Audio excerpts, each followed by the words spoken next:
गुरुतत्व म्हणजे काय जाणून घ्या. स्वामी सेवा कशी करावी. गुरुपौर्णिमा. नवीन सेवेकरी असाल तर कशी सेवा कराल.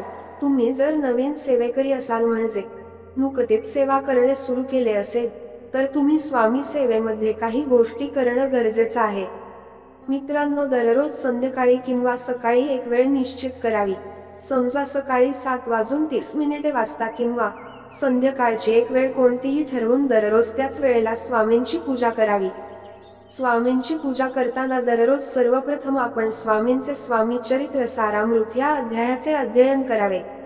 अध्ययन करताना दररोज 3 अध्याय वाचावेत, कारण त्यात 21 अध्यायने असतात, जेणेकरून तुम्हाला एक आठवड्यासाठी अध्ययने होतील व पुढील आठवड्यात पुन्हा नव्याने सुरू करू शकाल.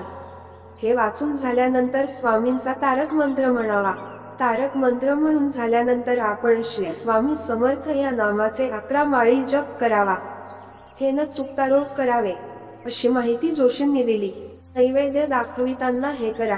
नैवेद्य दाखविताना अनामिकेने पाण्याचा भरीव चौकोन करून त्यावर नैवेद्याचे ताट ठेवावे व नैवेद्य दाखविण्यापूर्वी व दाखविल्यानंतर मुजरा करावा.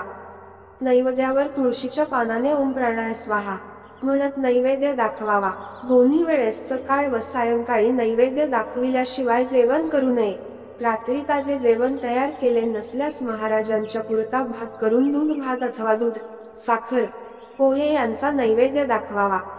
नैवेद्य दाखविताना देवा यात निरंजन जळत असावी, निदान उदबत्ती तरी असावी.